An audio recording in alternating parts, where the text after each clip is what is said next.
आश्रमण गरेर बैठकलाई सहजताका साथ अगाडि जाने वातावरण बनाइ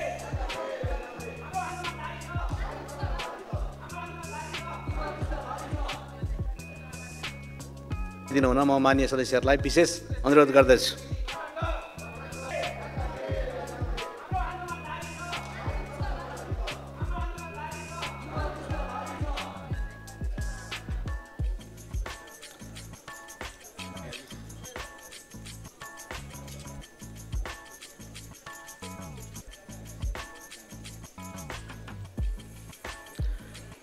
माननीय सदस्यहरू, सम्माननीय प्रधानमन्त्री केपी शर्मा ओलीले आसन्न विदेश भ्रमण सम्बन्धमा सभालाई जानकारी गराउन समय माग गर्नुभएको छ। म उहाँलाई समय दिन्छु।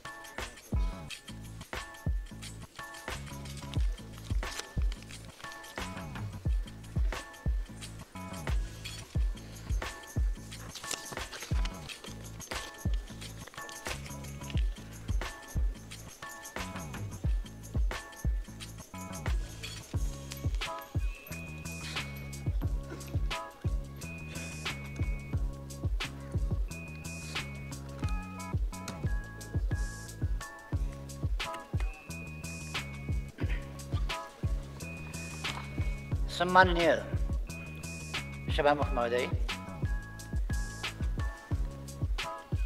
म आज यो संयुक्त राष्ट्रसङ्घको विकासको लागि वित्त फाइनान्सिङ फर डेभलपमेन्ट चौथो अन्तर्राष्ट्रिय सम्मेलनमा सहभागी हुन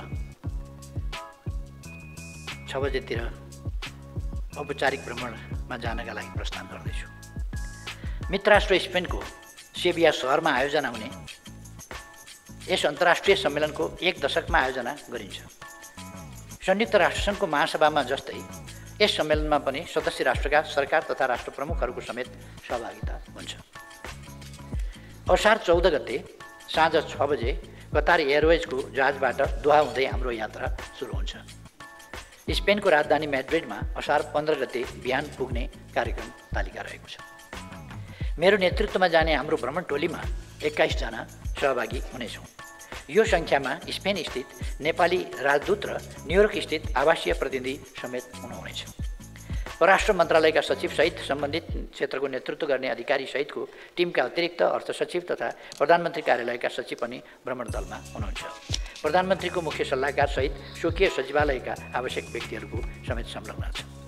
भ्रमणको दोस्रो दिन असार 15 गते दिउँसो करिब 4 बजे भ्रमण टोली स्पेनको सहर सेभियामा पुग्नेछ। लगत्तै मेरो नागरिक समाजले आयोजना गरेको प्लेनरीको समापन सत्रमा सम्बोधन गर्ने कार्यक्रम छ, जहाँ स्पेनका मन्त्री परिषदका महामहिम अध्यक्षसहित विभिन्न व्यक्तित्वहरूको सहभागिता हुने जानकारी रहेको छ। साँझ 5 बजे स्पेनका प्रधानमन्त्री, स्पेन सरकारका अध्यक्ष महामहिम श्री पेद्रो सान्चेजसँग हाम्रो प्रतिनिधिमण्डलको द्विपक्षीय बैठक तय गरिएको छ। असार 15 गतेको अन्तिम कार्यक्रम स्पेनका नरेशद्वारा राष्ट्र प्रमुख तथा सरकार प्रमुखहरूको स्वागतमा आयोजना गरिने रात्रिभोज रहेको छ। भ्रमणको तेस्रो दिन असार 16 गतेको कार्यतालिका अलि बाक्लै छ। बिहान उद्घाटन सत्रमा सहभागी हुनेछ। अपराह्न गेट्स फाउन्डेसनद्वारा आयोजना गरिएको विकास सहयोगको भविष्यका लागि स्वतन्त्र आयोगको घोषणा कार्यक्रममा सम्बोधनका लागि हामीलाई आमन्त्रण गरिएको छ। दिउँसो 1 बजे मित्रराष्ट्र इस्टोनियाका महामहिम राष्ट्रपति श्री अलार कारिससँग द्विपक्षीय बैठक हुनेछ। दिउँसो 3 देखि 4 बजेको बिचमा नेपालका प्रधानमन्त्री एवं अल्पविकसित राष्ट्रहरू एलडिसीको अध्यक्षको हैसियतमा मैले सम्मेलनलाई सम्बोधन गर्नेछु। अपराह्न 4 देखि 5:15 को बिचमा निम्नानुसार 3वटा द्विपक्षीय बैठक हुनेछन्। इजिप्टका प्रधानमन्त्री महामहिम डाक्टर मुस्तफा कमाल माडबुलीसँग द्विपक्षीय बैठक हुनेछ। पोर्चुगलका प्रधानमन्त्री महामहिम श्री लुई मोन्टेनेग्रोसँगको द्विपक्षीय बैठक हुनेछ र संयुक्त राष्ट्रसङ्घका महासचिव श्री अन्तोनियो गुटरेससँगको बैठक हुनेछ। तेस्रो दिनको अन्तिम कार्यक्रम स्पेन सरकारका महामहिम अध्यक्ष प्रधानमन्त्रीद्वारा दिइने औपचारिक रात्रिभोज रहेको छ। चौथो दिन असार 17 गते पहिलो कार्यक्रम मैले बिहान 8:30 बजे अल्पविकसित मुलुकहरूको उच्चस्तरीय बैठकको अध्यक्षतासहित उद्घाटन मन्तव्य दिनेछु। बिहान 10:30 बजे स्पेन सरकारका अध्यक्ष महामहिम पेद्रो सान्चेजद्वारा आयोजना गरिने वैश्विक ऐक्यबद्धतामा लगानी विकास सहयोगको नयाँ दृष्टिकोण शीर्षकको उच्चस्तरीय साइड इभेन्टमा सम्बोधन गर्नेछु। अपराह्न 12:30 पछि नेपाल सरकार, बङ्गलादेश, लाओ र संयुक्त राष्ट्रसङ्घ आवासीय संयोजक UNRC को संयुक्त आयोजनामा हुने अल्पविकसित देशबाट दिगो स्तरोन्नतिको लागि सशक्त सहनशीलता तथा जलवायु वित्तीय व्यवस्था अथवा Empowering Resilience, Climate Smart Financing for Sustainable LDC graduation उच्च स्तरीय साइड इभेन्टलाई सम्बोधन गर्नेछु। अपराह्नमा नै नेपाल र बुरुन्डीद्वारा सहआयोजना गरिने राष्ट्र प्रमुख, सरकार प्रमुखहरूको पहलमा पानी तथा सरसफाई वित्तीय स्रोतको प्रवाह शीर्षकको इभेन्टमा सम्बोधन गर्नेछु।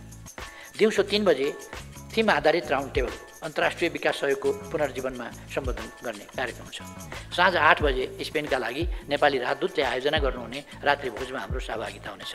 5औं दिन असार 18 गते हामी सेभियाबाट म्याड्रिड फर्कनेछौँ। म्याड्रिड पुगेसँगै कार्यक्रममा संलग्न हुने तालिका तय भएको छ। साँझ 5 बजेबाट सुरु हुने नेपाल स्पेन बिजनेस तथा लगानी प्रवर्धन साँझ नामक कार्यक्रममा मैले त्यहाँको प्रतिष्ठित व्यवसायीहरूलाई सम्बोधन गर्नेछु। नेपालमा लगानी गर्न आह्वान गर्नेछु। 6औं दिन असार 19 गते हाम्रो भ्रमणको अन्तिम दिन हुनेछ। स्वदेश फर्किनु अघि रियल म्याड्रिड फुटबल क्लबका अधिकारीहरूसँगको भेटघाट र सेन्टियागो बर्नाबाउ रङ्गशालाको अवलोकन गर्ने कार्यक्रम रहेको छ। समयले साथ दिए केही महत्त्वपूर्ण स्थानहरूको अवलोकन साथै हाम्रो राजदूतावासको अवलोकन समेत गरिनेछ। अन्तिम कार्यक्रमको रूपमा स्पेनमा रहेका नेपाली समुदायसँगको भेटघाट राखिएको छ। यसै दिन राति 10:45 बजे दोहाको लागि प्रस्थान गरिनेछ। हप्ता दिनपछि असार 20 गते दिउँसो 4:45 बजे हाम्रो काठमाडौँ आइपुग्ने कार्यक्रम रहेको छ। सम्माननीय सभामुख महोदय, मैले स्पेन भ्रमणबारे डिटेलमै जानकारी गराएँ गरिमामय संसदलाई र मैले त्यहाँ नेपालको राष्ट्रिय हितलाई प्रतिनिधित्व गर्दै राष्ट्रिय हितको हाम्रो प्रस्तुतिमा प्रतिनिधित्व र प्रतिबिम्बित हुन सकोस् भन्ने कुरालाई ध्यानमा राखेर नेपाल राष्ट्रको इज्जत मर्यादालाई माथि उठाउने गरी आफ्नो भूमिका प्रस्तुत गर्ने कुरा म साथीहरूलाई, मान्यजीहरूलाई अवगत गराउन चाहन्छु। सम्माननीय सभामुख महोदय, खुसीको कुरा हो, हिजो SEE को यस वर्ष SEE को परीक्षाको नतिजा प्रकाशित भएको छ र SEE को नतिजामा 14%ले गत वर्षको भन्दा वृद्धि भएको छ। गत वर्षको भन्दा मात्रै होइन, धेरै वर्ष यता SEE को नतिजामा उल्लेख्य वृद्धि भएको यो एउटा खुसीको अवसर हो। यस अवसरमा म SEE परीक्षामा राम्रो नम्बरका साथ उत्तीर्ण हुने वा उत्तीर्ण हुने सबै विद्यार्थी भाइ बहिनीहरूलाई हार्दिक बधाई भन्न चाहन्छु र उहाँहरूको उज्जवल भविष्यका लागि धेरै धेरै शुभकामना भन्न चाहन्छु। मेहनतका साथ अध्ययन गरेर आफ्नो परिश्रमलाई सफलतामा पुर्याउने र देशको रेकर्डलाई पनि माथि नकारात्मकबाट सकारात्मकतिर 48% भन्दा कमको अवस्थाबाट 61.81% को नतिजा पुर्याउन मेहनत गर्ने विद्यार्थी भाइ बहिनीहरूलाई विशेष धन्यवाद भन्न चाहन्छु। मेहनत गर्ने, पढाइमा मेहनत गर्ने, सिकाइमा मेहनत गर्ने र राम्रो ध्यान दिएर विद्यार्थीहरूलाई पढाउने र सफल हुन मद्दत गर्ने शिक्षकहरूलाई धेरै धेरै धन्यवाद भन्न चाहन्छु। उहाँहरूको मेहनत सफल भएको छ। आफ्ना छोराछोरीहरूलाई त्यस प्रकारको चाँजो पाँजो मिलाउने अभिभावकहरूलाई पनि धन्यवाद भन्न चाहन्छु। र यो नतिजा आएकोमा हामी सबै खुसी छौँ, खुसी हुनुपर्छ। तर यस्तो नतिजामा पनि केही मानिसहरूले अङ्क थपेर पास गराइयो जस्ता अचुवाका भरमा बिना आधार मेहनत गरेर विद्यार्थीले पास गरेको कुरालाई अपमान हुने गरी नयाँ पुस्ताको उत्साहलाई होच्याउने र अपमान गर्ने गरी कुनै कुनै विद्वानले बोलेको सुन्दा मलाई दुःख पनि लाग्छ, अचम्म पनि लाग्छ। हामी मेहनत गरेर आफ्नो स्तर उठाउन सक्दैनौँ। अङ्कमा खेलबाड गर्नुपर्छ, नम्बरमा खेलबाड गर्नुपर्छ र अङ्कमा खेलबाड होइन, नम्बरमा खेलबाड होइन। विद्यार्थीहरूले मेहनत गरेर यो नतिजा ल्याएका छन्। म सबैलाई ढुक्क हुन आग्रह गर्न चाहन्छु। शिक्षकहरूले मेहनत गरेर यो नतिजा ल्याउने अवस्थामा पुर्याएका छन्। त्यसकारण यस नतिजालाई, विद्यार्थीको मेहनतलाई अपमान नगर्न म आग्रह गर्न चाहन्छु। मैले यसै सदनबाट भनेको थिएँ, यसै सदनबाट भनेको थिएँ मैले, यसपल्ट कमसेकम 60% बढी रेकर्ड होला, 60% बढी पुर्याइनेछ। मैले पहिले भनेको थिएँ 70% पनि पुर्याउने सम्भावना हुन्छ यदि सबैको सहयोग भयो भने। तर अब विभिन्न दृष्टिकोणका मानिसहरू छन्, सहयोग असहयोगको कुरा पनि त्यस्तै हो। मैले आफैले केही युवा अत्यन्त ट्यालेन्ट खालका शिक्षकहरूलाई आग्रह गरेर यसमा 250 भन्दा बढी मानिसहरू खटेका छन्, मेन्टरको रूपमा खटेका छन् र शिक्षकका रूपमा खटेका छन्। धेरै कम्प्युटरहरू, ल्यापटपहरू र मोबाइलहरूको प्रयोग गरिएको छ। दूरसञ्चारले 4G सेवा नभएका ठाउँमा दूरसञ्चारले इन्टरनेट सेवा पुर्याइदिएर विद्यार्थीहरूलाई मोबाइल चल्ने गरी र अनलाइन कक्षा जो हामीले निःशुल्क रूपमा, व्यक्तिगत रूपमा मैले आग्रह गरेर 1.5 लाख विद्यार्थीहरूलाई निःशुल्क अनलाइन पढाइएको छ। र मैले भनेको थिएँ कि यस कुराले सकारात्मक प्रभाव पार्छ नै। त्यसलाई पनि म धन्यवाद भन्न चाहन्छु।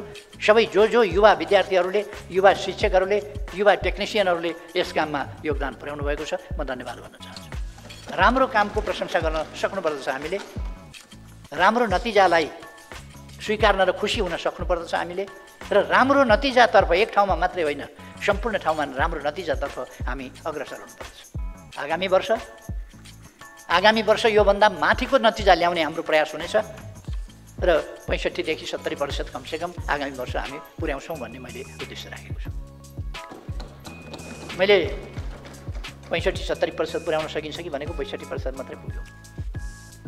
तर 48 नपुगेको ठाउँबाट 62% पुगेको छ। यो सानो उपलब्धि होइन, यसले रेकर्ड ब्रेक गरेको छ धेरै वर्षपछि। यो नयाँ पिँढीलाई असफल भयौ, फेल भयौ, तिमी लद्दु भन्ने खालको, तिमी असफल भयौ, तिमी योग्य छैनौ, तिमी लद्दु छौ, तिमी पढ्न सक्दैनौ, तिमी ट्यालेन्ट छैनौ, यस प्रकारका आरोपित गरेर फेल गराउने जुन परिपाटी छ यसलाई अन्त्य गर्नुपर्दछ। विद्यार्थी फेल नहुने, नगराइने परिपाटी स्थापना गर्नुपर्छ। तर त्यहाँ पुग्नभन्दा अगाडि, त्यस बाटोबाट भन्दा अगाडि विद्यार्थी फेल नहुने स्तरमा पुर्याएर हामी त्यो घोषणा गर्न चाहन्छौँ। पहिले विद्यार्थी फेल नै नहुने स्थितिमा पुर्याउने, पढाइको गुणस्तर त्यसमा पुर्याउने। त्यहाँ पुगेपछि विद्यार्थीलाई वेल इक्विप्ड कसरी गर्न सकिन्छ? हामीसँग आजको मोडर्न साइन्स एन्ड टेक्नोलोजी छ, त्यस टेक्नोलोजीको प्रयोग गरेर, आइटीको प्रयोग गरेर, अनलाइन सेवाहरूको प्रयोग गरेर गर्न सकिन्छ। आगामी वर्ष फेरि केही लाख विद्यार्थीहरू जो यस कक्षामा सामेल हुनेछन्, निःशुल्क रूपमा अनलाइन कक्षा मैले भन्ने गरेको छु। मेरो आफ्नै तर्फबाट मैले आग्रह गरेर भोलिन्टियर सर्भिस गरेर केही युवाहरूले चलाइराखेका छन्। 200 भन्दा बढी, 250 भन्दा बढी युवाहरू त्यसमा संलग्न छन् र यो सेवा अझ म आह्वान गर्छु युवाहरूलाई, यस सेवामा सरिक हुनुहोस् र यसबाट देशलाई उत्थान गर्ने कार्यमा योगदान गर्नुहोस्। आफ्नो क्षमता पनि बढ्छ। सबै समय खर्च गर्नु पर्दैन, यसका लागि केही समय खर्च गर्दा पुग्छ। यो सेवा मौका परीक्षा दिनेहरूका लागि भोलिबाटै सुरु हुनेछ र अर्को वर्षको एसई को लागि तुरुन्तै सुरु हुनेछ। त्यसकारण म अर्को वर्ष एसई दिनेका लागि समेत सुरु गर्न आग्रह गर्न चाहन्छु। अब आज जननेता मदन भण्डारीको 74औं जन्म जयन्ती, यस अवसरमा म आज बिहान पनि केही कार्यक्रमहरूमा सरिक भएर आएँ र वृक्षारोपणको कार्यक्रम, खाली ठाउँहरूमा वृक्षारोपणको भव्य कार्यक्रमहरूको शुभारम्भ गरेर आएँ।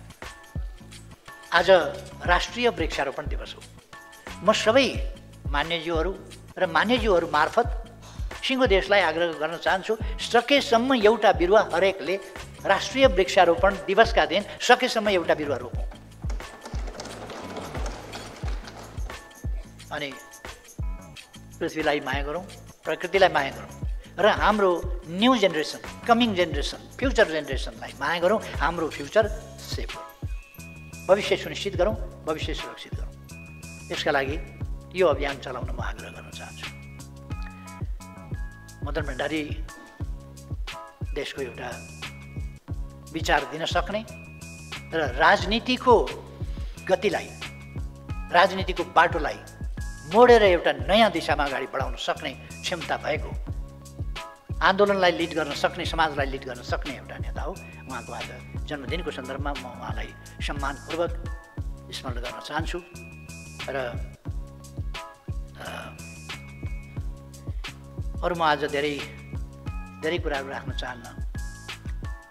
थुप्रै साथीहरूले भन्नुभएको छ, क्षति भएको छ विभिन्न ठाउँमा।